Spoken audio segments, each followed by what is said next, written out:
was nice to run into someone and hit him so hard. I used to call it a snot bubbler. That's when you hit him so hard, you just see that little bubble of snot come out of his nose. What happened is that this image of being the game's dirtiest player overshadowed all his accomplishments on the field as being a good football player. I don't know if I ever really broke rules. I think that I was a master at playing in the gray area of every rule ever made. After he'd been traded around a bit, he ended up in Buffalo. About that time, Conrad's father came over. "You don't like my son, do you?" I said, "As a matter of fact, at practice today, I shook hands with Conrad." He said, "You shook hands with my son?" I said, "Yes." He said, "Count your fingers." Before we dive into why NFL legends despised Conrad Dobler, you need to understand something important. This man was tough. He played hurt, never complained, and earned 3 straight Pro Bowl selections protecting his quarterback. He was dedicated to his craft in a way few players ever are. But here's what shocked even the hardest men in football. Alex Karras called him the dirtiest player in professional football on national television. Doug Sutherland said you needed garlic beads and a wooden stake to face him. Merlin Olsen openly wished someone would break his neck. These weren't just insults. These were warnings from legends who'd seen everything the brutal 1970s NFL could throw at them, and they were terrified of Conrad Dobler. In 2023, researchers at Boston University made a discovery that might explain everything. After Conrad Dobler died at age 72, doctors diagnosed him with stage 3 chronic traumatic encephalopathy. That's CTE. Advanced brain damage, the kind that changes who you are. His daughter Erin said the diagnosis gave the family closure. It helped them understand the neurological and behavioral issues that had taken a toll on everyone who loved him. The doctors found he had cortical sparing CTE, a type linked to earlier onset of behavioral symptoms. The violence that made him infamous might have been symptoms of a disease caused by the very sport he dominated. But to understand why so many NFL legends hated him, you have to go back to the 1970s. Conrad Dobler wasn't supposed to make it in the NFL. The St. Louis Cardinals drafted him in the 5th round out of Wyoming in 1972. He was picked number 110. At 6'3" and 254 pounds, he wasn't physically imposing like the Hall of Fame defensive lineman he'd face, and the Cardinals knew it. They cut him at the end of preseason. Just like that, his NFL dream was over. But 2 weeks into the regular season, injuries forced the team to bring him back. Dobler made a choice in that moment that would define his entire career. He later explained it simply. In college, he was a fighter, a scrapper. He didn't try to finesse anyone, he just tried to beat their heads in. When the Cardinals cut him, he'd been trying to play nice, trying to use technique and be a good teammate. That clearly hadn't worked. So when they called him back, he returned to his own style of football. Controlled violence, intentional brutality, psychological warfare. This wasn't some guy who lost his temper. This was calculated, strategic, a conscious decision to use maliciousness as his primary blocking technique. And it worked. The whispers started in locker rooms across the league. Defensive linemen would warn each other. Watch out for number 66. He doesn't play fair. He'll do things you've never seen. But whispers weren't enough to contain what Dobler was doing.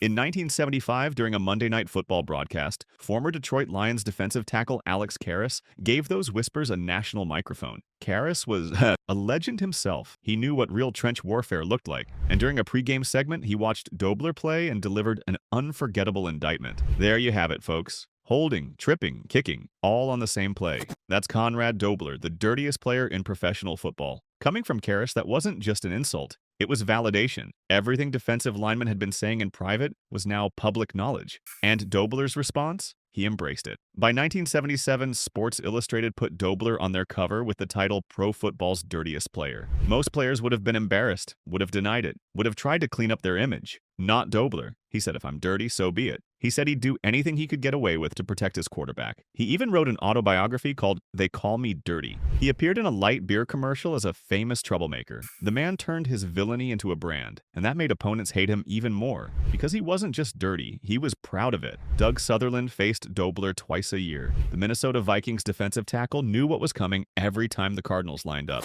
And what Sutherland said about preparing for Dobler reveals just how deeply the man got into opponents' heads. What you need when you play Dobler is a string of garlic beads and a wooden stake. Think about that metaphor. Sutherland wasn't comparing Dobler to a tough opponent, he was comparing him to a vampire. Something inhuman, something evil, something that violated the basic rules of nature, he continued. I never played a football game before where I also had to worry about rabies. Rabies, a disease you get from animal bites. Sutherland wasn't being dramatic, he was being literal, because Conrad Dobler bit people on a football field during NFL games. He would get low in the pile where officials couldn't see and sink his teeth into opponents. This wasn't about gaining a competitive advantage through a hard block. This was about inflicting pain in the most primitive, degrading way possible. It was about making grown men fear something they'd never worried about in their entire football careers: infection, disease. The kind of attack you'd expect from a wild animal, not a professional athlete. Merlin Olsen was everything Dobler wasn't. Distinguished, professional, a future Hall of Famer known for his controlled dominance. He went on to have a successful acting career after football. He was the kind of guy who represented the NFL at its best. And Conrad Dobler made Merlin Olsen wish death on another player. One of these days, someone's going to break Dobler's neck,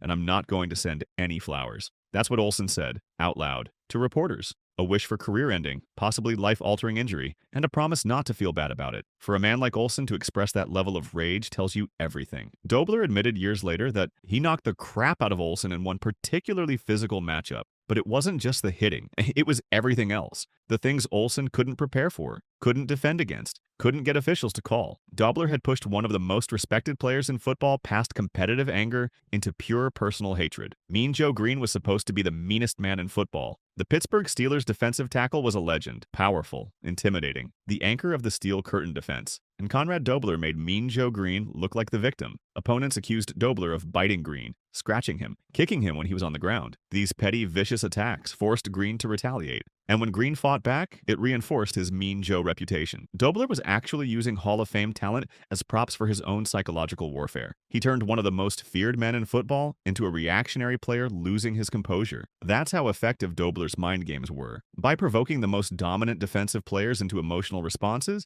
he reduced their effectiveness. They'd stop thinking about their technique and start thinking about revenge. That was the strategy. Get the best players in the world so angry they'd forget how to play football. The rivalry with Bill Bergey reached a level of intensity that NFL Films later ranked it as one of the top 10 feuds in league history. The Philadelphia Eagles linebacker and Dobler genuinely despised each other. During one game, Bergey went down with an injury. He was lying on the field, hurt and vulnerable, and Conrad Dobler walked over and spit on him. Not during a play, not in the heat of battle. After Bergey was already down, it was pure disrespect, humiliation, the kind of petty cruelty that had nothing to do with blocking or winning. It was about degrading another human being. Joe Buck summed up Dobler's approach perfectly. He was known for being the guy that would hit somebody in an area that might not be well protected. Those areas weren't chosen for blocking leverage. They were chosen to maximize pain and psychological damage. Sports writer Paul Zimmerman gave the most important distinction when analyzing Dobler's career. He said Conrad Dobler was mean dirty. Not just dirty, mean dirty. He tried to hurt people in a bad way.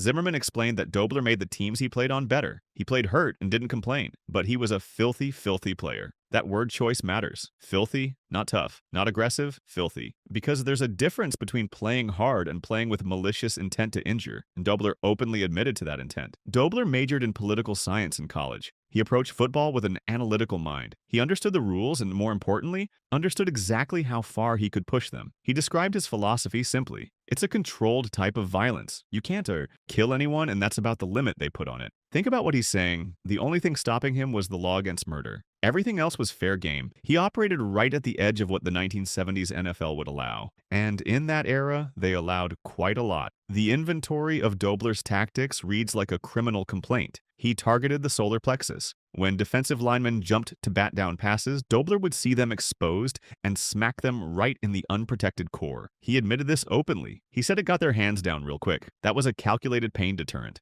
Make them afraid to jump. The defensive lineman would face a choice every single play. Do I focus on rushing the quarterback, or do I protect myself from whatever Conrad Dobler might do? That mental hesitation was exactly what Dobler wanted. Some guys got vasectomies. I used to give them. That's what Dobler said about groin shots. He wasn't embarrassed. He was bragging. He admitted to intentionally targeting the most sensitive, vulnerable area on a man's body. The groin attacks were particularly cowardly because they happened in the pile, under a mass of bodies where cameras couldn't see, where officials couldn't catch him, where the victim couldn't even prove what happened. Just sudden, blinding pain and the knowledge that Dobler had done it again. Then there were the hidden attacks that went beyond even groin shots. Eye gouging in the pile where officials couldn't see. Scratching faces until they bled. Stepping on hands with his full weight, trying to break fingers. Spitting on opponents just to show his contempt. These weren't football plays, these were acts of petty violence designed to humiliate and degrade. Dobler wanted his opponents to feel violated, not just beaten, violated. He wanted them thinking about him long after the game ended, lying awake at night, angry, coming into the next matchup already on edge. That's how he won. And here's the paradox that made everything worse. It worked. Dobler wasn't just some goon collecting penalties. He was a three-time Pro Bowl guard from 1975 to 1977. The St. Louis Cardinals offensive line, with Dobler as a key piece, allowed only 8 sacks in the entire 1975 season. 8. That's an unofficial NFL record. During his 3 Pro Bowl years, the Cardinals allowed just 40 total sacks. Playing alongside Hall of Fame tackle Dan Dierdorf, Dobler helped the Cardiac Cards win NFC East Division championships in 1974 and 1975. His psychological warfare created genuine strategic advantages. Defensive linemen would hesitate, they'd play cautiously, anticipating pain rather than focusing on beating the block. That hesitation gave Dobler's quarterback Jim Hart precious extra time. The coaching staff knew exactly what Dobler was doing, and they approved. Offensive line coach Jim Hanifin praised Dobler's toughness and attitude. He said Dobler brought an attitude that was second to none and always made opponents play their best. But the most revealing moment came from head coach Don Coryell. After Dobler drew a 15-yard penalty, Coryell asked what happened. When told Dobler kicked a guy, Coryell's response was mild. Well, tell him not to do that anymore. That's it. No fury, no real discipline. Just a gentle suggestion. Think about what that moment reveals. A player had just committed a flagrant personal foul, had just kicked another human being on a football field, and the head coach's reaction was barely a reprimand. It was almost a joke. The kind of thing you'd say to a kid who tracked mud through the house. Not the response you'd give to someone who'd violated the basic rules of sportsmanship. The organization had made a calculation. The benefit of Dobler's intimidation-based pass protection outweighed the occasional penalty. They valued winning more than integrity, more than the safety of opponents, more than the reputation of the sport itself. The Cardinals' front office saw what Dobler was doing and made a choice. They chose to look the other way. They gave him a license to continue, and continue he did. Game after game, season after season. The biting, the gouging, the groin shots. All of it sanctioned by organizational silence. In the history of NFL tough guys, Dobler occupies a unique space. Dick Butkus and Jack Lambert were known for ferocious, bone-crushing hits. Lyle Alzado and Bill Romanowski delivered massive, sometimes illegal force. But Dobler was different. He specialized in something pettier, more insidious. Biting, spitting, gouging, low blows. These tactics were designed purely to humiliate and injure through sustained,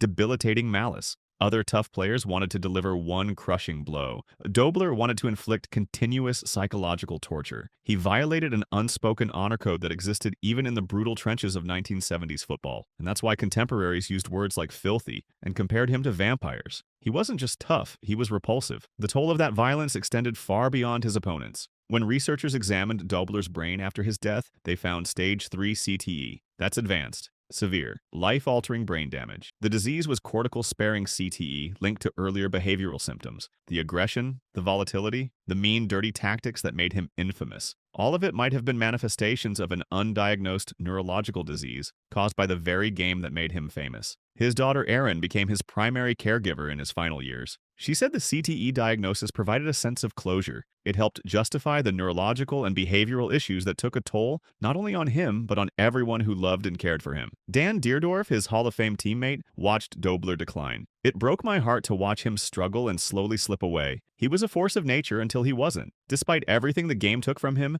Dobler remained positive about his NFL career. He acknowledged the opportunities football provided, but in his later years something changed. He became an advocate for player safety. He pledged to donate his brain to research. The man who'd built a career on controlled violence wanted to help prevent others from suffering the same fate. That's a complicated legacy. A man who hurt people for a living trying to protect future generations. A villain who became a victim of the sport he dominated. But here's what you need to remember about Conrad Dobler. Yes, he was dirty. Yes, he crossed lines that shouldn't be crossed. Yes, he made Hall of Famers wish physical harm on him. But he was also one of the toughest players to ever put on pads. He played through injuries that would sideline most people. He never complained. He showed up every single week ready to do whatever it took to protect his quarterback. He earned 3 Pro Bowls in an era when offensive linemen rarely got recognition. He helped his teams win division championships. He was part of an offensive line that set records. In his own twisted way, Conrad Dobler embodied a level of dedication and toughness that's rare in any profession. He paid the ultimate price for that dedication. His brain was damaged beyond repair. His relationships were strained. His final years were marked by struggle and decline. But he faced it all with the same toughness he showed on the field. And when the end came, he made sure his suffering would mean something by donating his brain to help others.